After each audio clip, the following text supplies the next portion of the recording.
Did I scare you? There's two things you gotta know.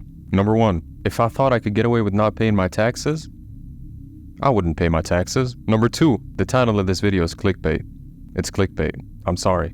It's actually his second most viewed recipe. How can you fuck up a burger this bad? Back in October, my girlfriend and I took a short trip to Cologne. The purpose of that trip? A Ken Carson concert. But naturally, since her and I are both humans, we couldn't exactly survive off the sweat that we swallowed in the mosh pit. That only happened to me, by the way. Anyways, on one of those days, we had stumbled upon a place that had just opened up. They were serving smash burgers, and I was serving my credit card to anybody who was willing to serve me a smash burger. So we ordered, and then we waited. And then we waited some more, and then we waited some more. Here's a picture of me, waiting. Finally, after about 40 minutes, the burgers were done. So we took them outside, we unwrapped them, and we took our first bite. But it was one of the worst things to ever enter my mouth. Sweat from mosh pits included. It was greasy, burnt, soggy, and it had no seasoning at all. Now, make no mistake, I've never made a burger in my life, and I was definitely being judgmental. But I just remember thinking, how can you fuck up a burger this bad? How hard can a burger be? Knowing full well I've never made a burger in my life. And that's when this video idea hit me, as I'm a big fan of truly humbling myself. So, I'm either about to eat my words, or I'm about to eat a good smash burger. Let's find out.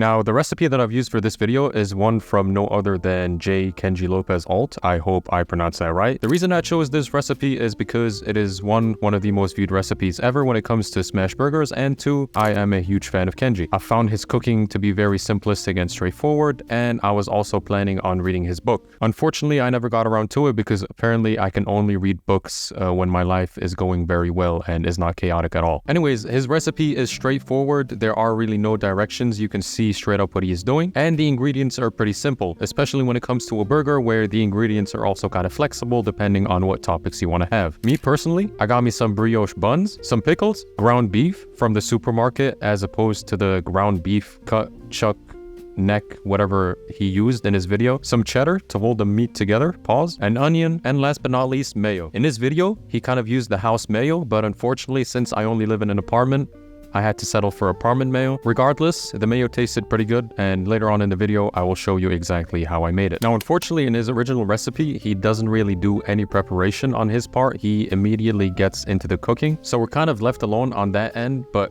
if you have half a brain, you can probably figure everything out on your own. I unfortunately struggled a bit at the start, mainly with getting the onion out of the net, but once I got that out of the way, I was able to chop it into half moons or half rings or whatever you want to call it, and then I put it into a bowl and then left it to the side for later. Also, look at my apron. Pretty cool, right? Don't worry, this isn't merch that I'm about to plug. The apron was just a gift from my girlfriend, and I thought it was really cool and wanted to mention it at least once in the video. Another part of the preparation is taking care of the meat. I wasn't really sure if there was a right way to do this, so I just opened up that package, dug into it with both hands, and then turned it into 2 equal-sized balls. I remember in his video he said something about each ball being 7 ounces, but I don't really know what an ounce is, so I just decided to use my own size for the balls in the hopes that it would not fuck me over later on in the video. Of course, the most important part is to season both balls of meat when you're done with them. And once you have that out of the way, you can pretty much get to the... Wait, do you guys hear that? There's this weird riser in the background of the video. I didn't put this in. I swear to God, it just keeps getting louder and louder.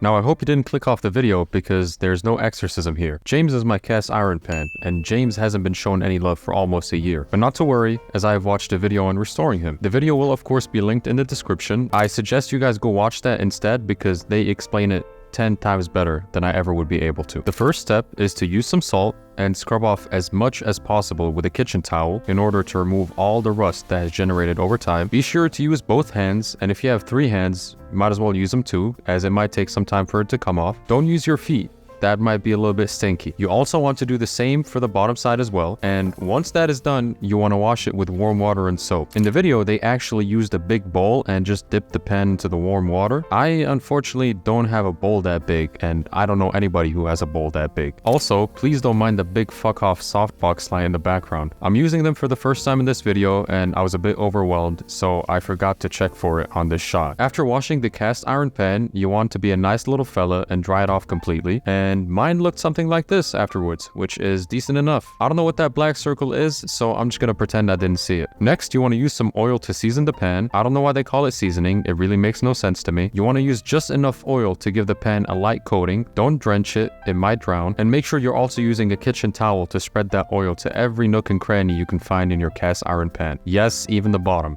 I'm sure the pan would want that. Afterwards, you want to leave it in the oven for about an hour, with the oven being set to 200 degrees Celsius or so. And once that is done, your cast iron pan should look something like this, which means it's ready to be used. Ouch, I think I burnt my hand whilst I was taking it out.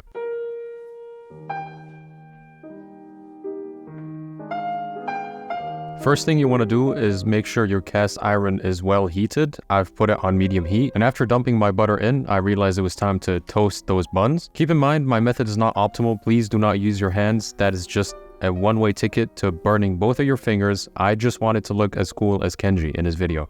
That's it. Perhaps you gain a few extra points if you press the bread onto the cast iron pan so it gets more even browning.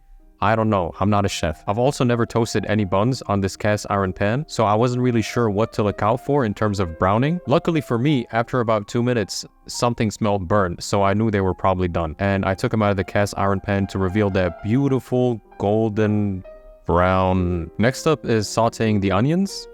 I know it looks like a sad amount of onions, but please bear with me. I wasn't planning on making more than one burger. I used some olive oil and then I stirred them back and forth a few times, and I figured whilst they cook, I could start preparing my buns. I did exactly like Kenji did, and I used mayonnaise on the top and bottom bun. I think he also used it on the top bun, I can't really remember. Speaking of mayonnaise, here's how I made it. The recipe for the mayonnaise I took from my favorite place on the internet, which is the first result when you Google something. You're gonna need a food processor for this, but since I'm a broke student, I don't really have that. Instead, I have the hand mixer that my mom got me from Syria. I was planning on storing the mayonnaise in those jars that I got last week. Since I'm a big fan of efficiency, I thought I could do 2 steps in one. I dumped all of my ingredients in the jar, which were a single egg, a tablespoon of Dijon mustard, tablespoon of white wine vinegar, 1 crack or a few cracks of salt, and about a cup of canola oil. No fucking wonder mayonnaise has so many calories. Optional ingredient, but you can also add in around a tablespoon of lemon juice. And I remember thinking to myself, damn, thank God all the ingredients fit into this jar perfectly. It's gonna make blending it super easy. Of course, I don't want to spell the problem out loud for you guys because I think you guys are smart enough. I'll just show you instead. Yeah. That's not gonna work. I decided to take out my big beautiful bowl and dump all the ingredients in there instead. To my surprise, the moment I started blending, the mayonnaise started mayonnaising all over the bowl. It was incredibly easy to make and took about a total of 3 minutes of blending. Here's what it looked like. And I wasn't born yesterday, so I wasn't going to blind test it when I made my burger with it. I went in for a spoonful before realizing I should probably just take a small teeny bite instead. I'm not gonna lie, it tasted incredibly bizarre. It was definitely mayonnaise, but it was room temperature mayonnaise, something I've never had before. I also think I should have used a bit more oil. It kind of had the consistency of cream cheese, but who has the time for making adjustments? So I just moved it to my jar and called it a day. Once the top and the bottom bun have both been mayonnaised, I went in with some pickles. My dumbass didn't actually drain the pickles first. I decided it would be adequate to dig them out from the jar and then put them on the bun. This resulted in a very soggy bottom bun. Do not do this. After about 2 to 3 minutes of sauteing, I realized my onions were kind of done, and I just immediately took them from the cast iron pan onto my bun. Next up was the most terrifying part for me. I didn't really have any tools to properly smash the burger, so I used a spatula and that thing that you use to make mashed potatoes in order to smash my buns. Another mistake that I might have made in hindsight, luckily nothing bad happened, but since I'm cooking on a, what do you call these things again? That glass stove. I don't know what the name is it for. I'm gonna put it up on the screen right now. If I had perhaps pressed a bit too much with my spatula, I could have just easily cracked the whole thing and just crashed my fucking cast iron pan into the oven. So maybe you guys are smarter than me, but keep that in mind if you are planning on making smash burgers. And of course, don't forget to butter your pan either. That's one of the most important parts, because if you don't do that, you're gonna have stuck burgers instead. I let the first side cook for about 2 to 3 minutes to get some adequate browning, and I just stood there staring at it with my mouth just watering and my lips just, you know, catching all that drool. Once I noticed that the sides were also getting some adequate browning, I decided to go in with a spatula, scrape down the side or the bottom a bit, and then gave it a nice little flip. And of course, I also added in some cheese on the top to hopefully use the heat from the cast iron pan to make it melt a bit. Once that piece was done, I scooped it out with my spatula, put it on my burger, and I decided to go in with the second piece. This one, I didn't really smash that well. For some reason, around the sides, it didn't really spread like I would have wanted it to spread, but I decided to just leave it as it is. I'm not trying to make perfection here. I'm trying to make something that tastes better than whatever the fuck I had in Cologne. Much like the first piece, it took about 2 minutes of browning, and then scoop it up, give it a nice little flip, let it cook for a few more minutes before scraping it off and putting it onto your patty. Once that was done, I crowned my burger and I decided it was ready to be eaten. And here it is, my beautiful smashed burger, which doesn't really look that flattering, but I hope it tastes much better than it looks. Of course, I took some pictures for thumbnail purposes, which all kind of looked horrifyingly bad, but I guess you could call it the reverse McDonald's effect, because even though it didn't look that good, boy, it tasted fucking amazing. I've ate a lot of burgers in my life. Like, burgers are my favorite food, and I've had burgers in almost every place that I visited when I was on vacation. And even though they were all good, make no mistake, I don't know what it is about this one. Maybe it's because I made it on my own, and that's why you probably like your own kids more than other people's kids. It was just brilliant. I've never had like a burger this good, and I was super excited to just make it again and again and again. I would probably give this a 9.5 out of 10, maybe even a 10 out of 10 if I also made it look good, but I'm not a big fan of looks, I'm a big fan of taste. And of course, to answer this video's question, would a beginner be able to make this recipe? Most definitely. I think if anything, a beginner should make this recipe because of how easy it was. Just focus on the little techniques, the little basics like seasoning, and don't sog up your bottom bun, and you should be essentially good to go. And yeah, thanks for watching, and take care, and all of that stuff. Much love. Bye-bye.